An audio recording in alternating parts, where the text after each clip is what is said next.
더 이상 물리적으로 복음이 전파되지 않는 곳이 없는 세계화의 시대 가운데 복음을 가지고 땅끝으로 향하는 삶과 일상의 삶 가운데 지역교회 사역을 감당하는 삶을 구별하는 더 이상 의미가 없을까요? 어, 그전에는 교회들이 선교를 해야 한다 생각하고 선교에 대해서 열정이 굉장히 컸었죠.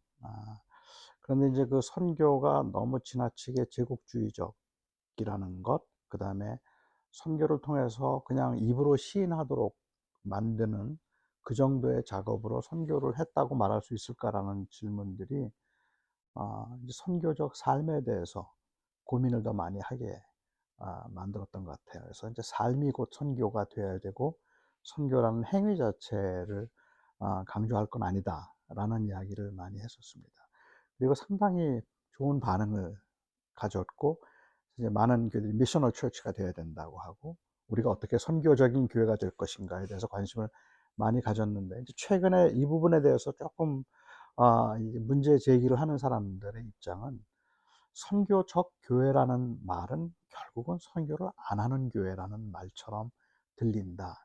그러니까 우리의 삶이 전인적인 그리스도인이라고 이야기를 하고 삶 전체를 주님께 드려야 된다고 생각해서 종교적 행위만은 아니라고 말했던 그 시대에 그 전인적인 삶을 이야기했는데 사실은 그 전인적인 그리스도인의 삶이 뭔지도 잘 정확하지가 않고 그 다음에 그 헌신이 너무 애매했기 때문에 사실 전부를 드린다는 말은 아무것도 드리지 않는다는 말과 거의 틀리지 않게 여겨진다는 거죠.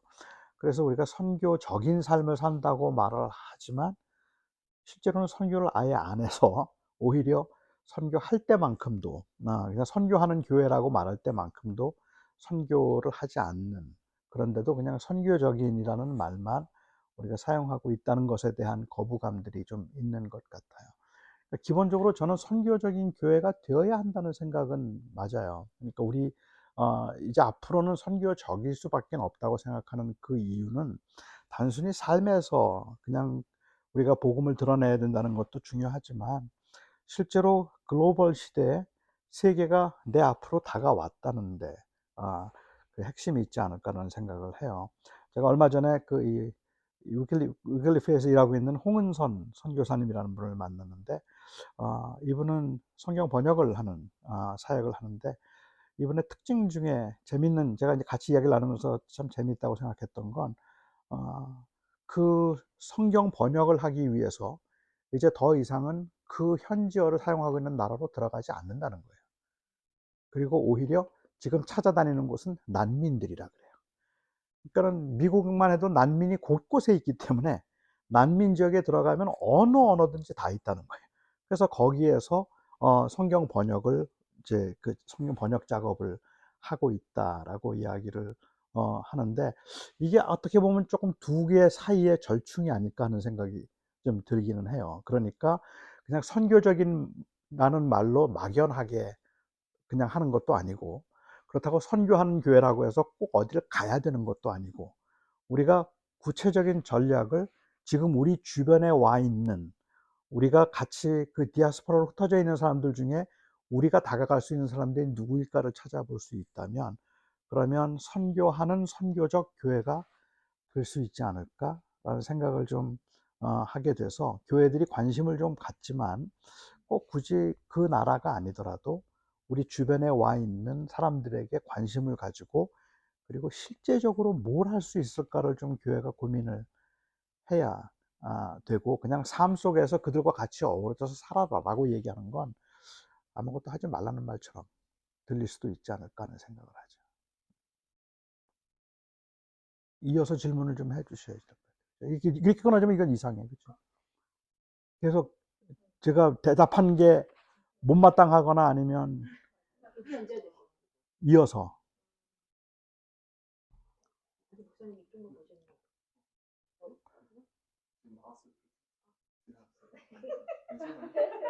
이거 다 나중에 다 끊어질 거야, 괜찮아. 그리고 물리적 거리의 비한계성을 경험한 새로운 세대에게 가능한 다양한 교회 공동체의 가능성들과 새로운 공동체가 겸비해야 할 건강한 방향성은 무엇인가요? 선생님이 생각하시는?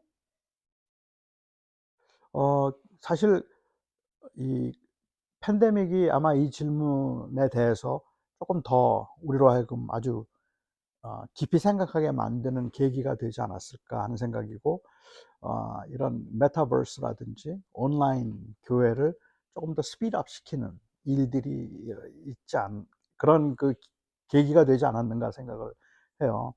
사실 이제 그 이 처음 팬데믹 상황이었을 때, 아, 온라인 예배가 자체가 문제가 되지 않는다 하는 입장을 이제 많은 교회들이 취했고, 온라인 예배도 하나님이 받으실 만한 예배다라고 이야기를 해서 온라인 예배가 공동체로 모이는 예배의 대안이 될 수 있다라고 이야기를 했던 것 같아요.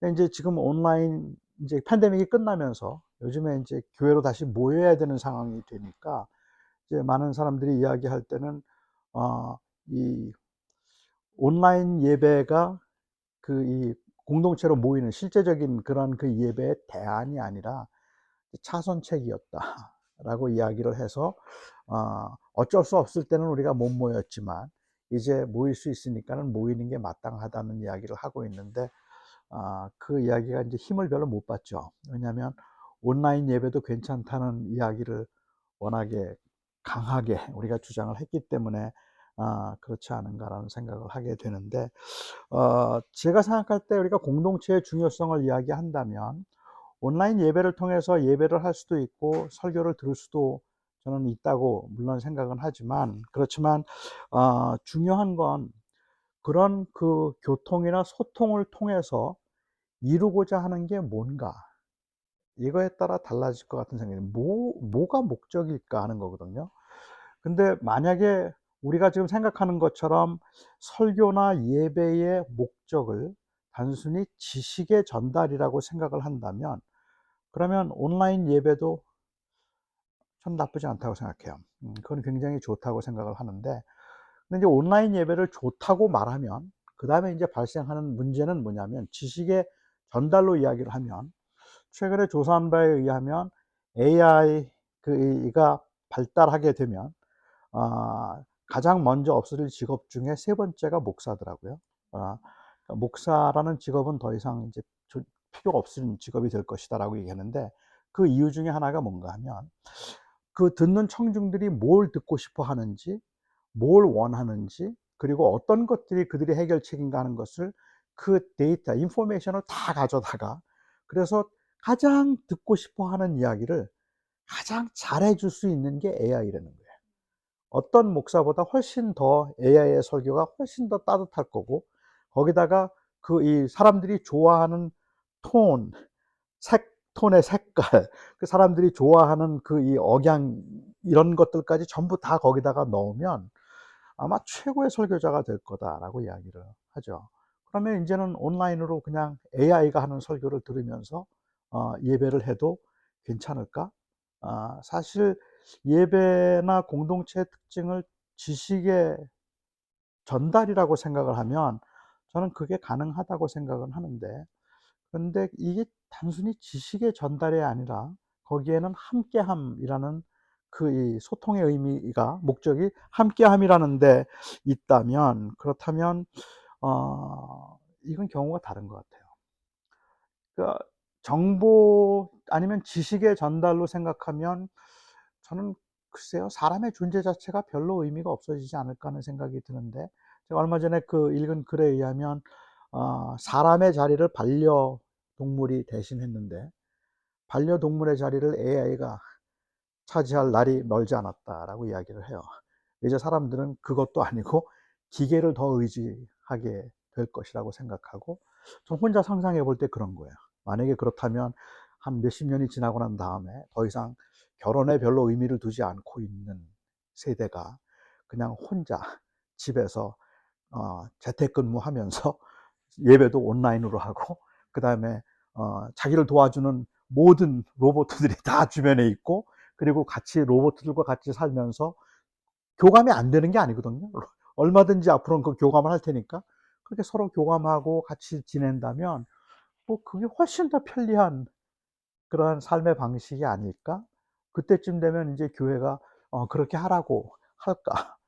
제가 볼 때는 공동체적으로 사람만이 가질 수 있는 어떤 존재적 의미를 우리가 부여한다면 어쩌면 요즘 교회에서는 시대가 이렇게 바뀐다 할지라도 제가 생각하기에는 우리가 저항적이어야 하지 않는가. 다시 말하면 그 인간의 본래의 그 존엄적인 존재 가치 때문에 이런 테크놀로지의 발달에 대해서 우리는 어떤 부분에서는 이게 저항적이지 않으면 그러면 사실은 그런 그 이 관계라는 것 자체가 없어지지 않을까라는 생각을 하게 되는 것 같아요. 그래서 조금 더 너무 광범위하게 대답을 하긴 했지만 온라인으로 절대로 대체할 수 없는 그런 공동체적 그 요소가 우리 그 공동체 예배 안에는 있다고 생각을 하는 거죠. 이걸 허락하면 저는 그냥 생각이 조금 더 이렇게 막 밀고 들어가다 보면 아까 말씀드린 것처럼 결국은 그냥 AI 설교 듣고 AI하고 같이 아니면 로봇하고 같이 생활하게 되는 경우까지도 우리는 얼마든지 갈 수 있지 않을까라는 생각을 하게 말씀하실 때 함께함 됩니다. 네, 말씀하셨잖아요. 함께함이라는 게 같은 강단에서 선포되는 말씀을 듣고 같이 듣는 청중으로서 같이 듣고 또 함께 임하시는 성령님과의 그걸 교감하는 데 있어서의 함께함일지 교회에서 같이 하나님 안에서 관계를 맺는 함께함일지 음. 그게 좀 애매할 때가 있어요. 우리가 함께 합니다라고 얘기를 할 때도 이제 그 예배 단순히 같이 예배 자리에 참석한다고 말하지만 엄밀히 우리가 하는 예배 행위를 보면 이거는 완전히 개인이에요. 같이 있어서 같이 있는 건 아니거든요. 그러나 이제 그 공동체에서 고백을 같이 하고 함께 우리가 한다고 할 때 공동체 안에서 공동체가 하는 행위로서의 예배, 다시 말하면 그 함께함이라는 것은 예배뿐만 아니라 우리가 같이 그 삶을 나눈다는 차원이 훨씬 더 크지 않을까라는 생각을 하는데 현대인들이 이걸 불편하게 생각하는 이유가 있다면 그거는 제가 볼 때는 그 관계에서 오는 그 소모가 훨씬 더 크다고 생각하기 때문에 그렇지 않을까 하는 거고 근데 어쩌면 그 존재의 의미는 그런 불편함도 같이 나누는 데 있지 않을까 그런 생각을 더 하게 되는 거죠. 아마 그 불편함이 그리워지는 날이 곧 오지 않을까라는 생각을 이제 하게 되는 거죠. 사람이 그리운 때가 아마 오지 않을까라는 생각을 하게 되긴 해요. 그래서 저는 함께함이라고 얘기할 땐 단순히 예배뿐만 아니라 그냥 어, 그야말로 공동체라고 얘기를 하고 제가 늘 자주 강조하는 것 중에 하나가 우리는 공동체를 이야기하지만 엄밀히 공동체의 중요성을 우리 한국 교회는 특별히 그렇게 강조한 적이 별로 없었다 생각을 해요. 그러니까 한국 교회는 공동체를 경험했다기보다는 조직을 경험했다. 그리고 사람들이 지금 식상해하고 있는 것은 조직에 대한 불편함이나 식상함이지 공동체에 대한 식상함은 아닐 거다. 여전히 공동체에 대해서는 그리움이 있다고는 생각을 하고 아, 뭐 작은 모임이라도 몇 사람이 모여서 같이 서로 삶을 나누고 이야기를 나누고 같이 소통하고 그런 데서 오는 기쁨들 그리고 그 소중함들을 모르는 거 아니거든요. 그건 여전히 그리워할 거다. 그런데 공동체라고 말하면서도 사실은 공동체보다는 조직에 대한 거부가 상당히 크지 않을까. 그 부분은 좀 우리가 바꿔야 될 부분들이긴 하겠죠. 그 말씀하신 공동체의 아이덴티티가 젊은 사람들에게도 그렇게 관계를 어떻게 보면 더 불편해하고 자기는 맞아요. 익을 쫓고 그런 세대는 또 어쩌면 경험해보지 못했거나 아니면 경험조차 하고 싶어 하지 않는 세대가 아닐까요? 네. 경험을 지금 세대는 이제 별로 잘 못 해봤다 이렇게 말할 수도 있는 것 같아요. 그런데 제가 생각할 때는 어쩌면 그래도 우리 사람들이 본의적으로 가지고 있는 거기서 오는 외로움이 있다고 나는 생각하고 거기에 따른 또 그리움들이 있다고 생각을 하기 때문에 어, 정말 좋은 공동체 안에서의 좋은 관계, 그리고 자기를 위해주고 배려해주고 그리고 존중해주는 그런 그 이 모임에 대한 그리움은 너무 당연한 거 아닌가라는 생각을 이제 하게 되죠. 그러나 이제 그런 것들에 대한 두려움과 불편함 때문에 이제 현대 젊은이들의 경우에 있어서는 철저하게 자신을 소외시키는 거죠. 그리고 혼자 하는 걸로 하고 그걸 이제 다른 것들로 대체하려고 하는 그러한 건데, 어, 저는 그들에게 진정한 그 관계의 어떤 의미가 소개되고 또 그렇게 나누어진다면 훨씬 더 쉽게 마음을 열 수도 있지 않을까라는 생각을 하게 돼요. 많이 그리워할 거라는 생각을 하죠. 그래서 그런 게 좀 우리에겐 필요하지 않을까라는 생각이고, 요즘 제가 이제 젊은이들을 많이 만나보면 젊은이들이 교회에 대해서 불편함을 느끼는 이유 중에 하나는 자기들을 이용하려고 한다는 생각이 더 커요. 교회에서 자꾸 오라 그래서 뭐 시키고, 그런데 실제로 자기들의 어떤 자존감을 이렇게 높여주거나 아니면 자신들의 존재를 어, 어떻게 보면 진정한 의미에서 그 존중해 주지 않는 것 같다는 것에 대한 불편함이 더 있죠. 그러니까 항상 젊은이들의 경우에 있어서도 이 존중받고 인정받으려면 뭔가를 소유해야 하고 뭔가를 할 줄 알아야 되는 어떤 능력과 소유에 의해서 자신의 존재가 어떤 의미가 부여된다는 생각을 하니까 어, 그런 공동체는 별로 좋아하지 않죠. 그래서 그런 것들은 바꿔야 될 부분들이 진지한 고민이 좀 필요할 것 같아요. 우리가 어떻게 공동체를 이룰 것인가 하는 것에 대해서는 진지하게 고민을 해야 되고, 그래서 이제 교회가 대형화되는 것에 대해서 우리가 상당히 불편하게 여겨지기 시작하는 것도 아마도 이런 문제들이 아닐까라는 생각을 좀 하게 되는 8번 문제랑 좀 제가 이해하기로 말씀하실 때 생각이 들었는데 교회 안에서 관계를 맺게하기 위해서 아무래도 교회라는 곳이 또 사람이 모이다 보니까 조직으로 운영을 하잖아요. 그래서 직장이나 구역이라는 이름으로 묶어주잖아요. 그러면 저희도 질문에서도 나와 있지만 나이가 들어가면서 넓은 관계의 한계성을 느끼면서 교회 안에서도 교회에서 구조적으로 묶어준 그 안에서 교제하는 데 한계를 느낀단 말이에요. 근데 정말 하나님께서 저희 안에 교회를 부르셨을 때 관계 맺는 것은 자연스러운 관계가 맺어져서 그 안에 자연스럽게 교회가 이루어지기를 바라셨을까요? 아니면 지금 대형 교회가 목장을 잘 돌리면서 막 이렇게 그 안에서 친밀감을 느끼도록 하고 네, 교회에 잘 적응하도록 도와주고 이 관계가 끝은 아닐 것 같은데 그 역할이 다인 경우가 많아서 그 목장에서는 굉장히 와 그 구역에 소속되어 있을 때는 이 관계가 와 찐인가 보다 생각을 했는데 목장이 끝나면 또 이렇게 맞아요. 예, 소원해지고 하는 데서 교제하는 교회 안에서 맺어지는 교제의 한계성을 좀 느끼게 되는 것 네. 같아요. 교제 우리가 한다고 말하지만 사실은 이제 나이가 들면 들수록 그 교제 폭이 좁아지게 되겠죠. 넓어지기보다는 좀 좁아지게 되는 성향이 좀 있는 것 같고, 옛날에 제가 이제 그 대학생 때 그리고 이제 신학생 때 그 별로 좋아하지 않았던 말 중에 하나가 everybody's friend is nobody's friend. 아, 그리고 저는 모든 사람의 친구가 될 수 있다고 생각했어요. 그러니까 everybody's friend is nobody's friend. 모든 사람의 친구는 아무의 친구도 아니다. 어, 나는 모든 사람들이 다 똑같이 대할 수 있고 똑같이 할 수 있다.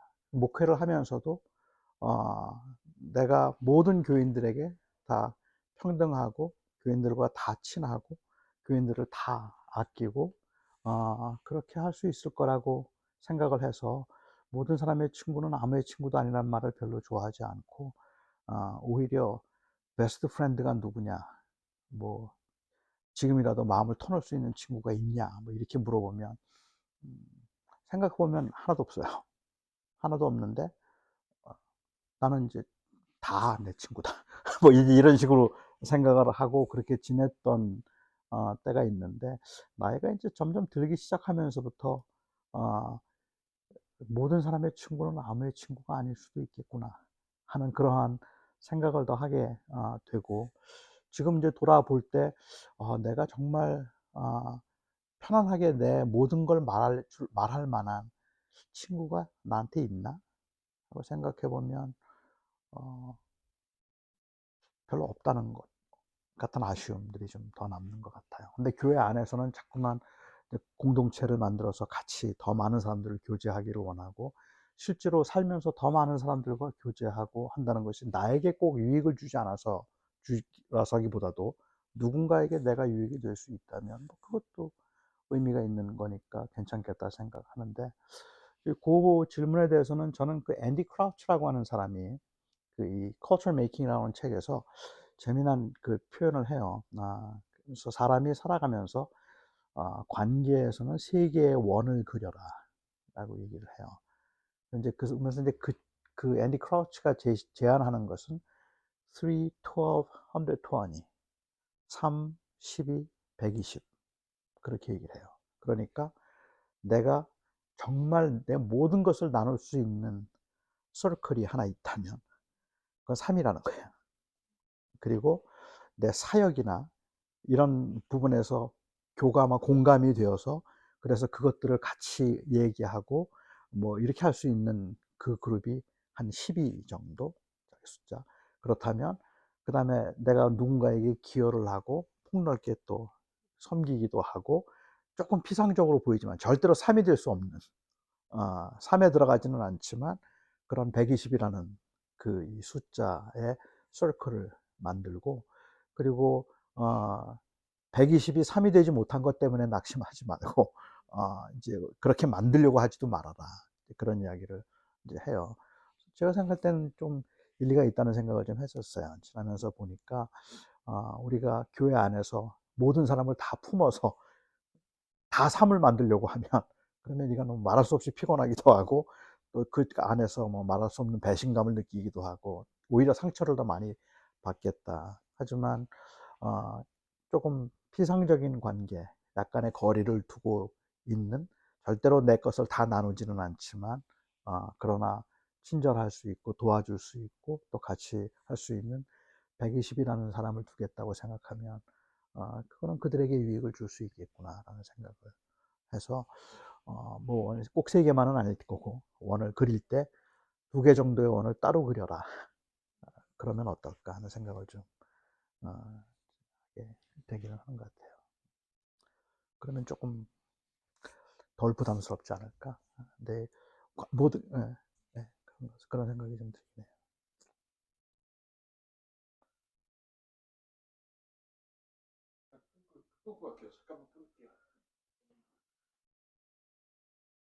이건 뭐다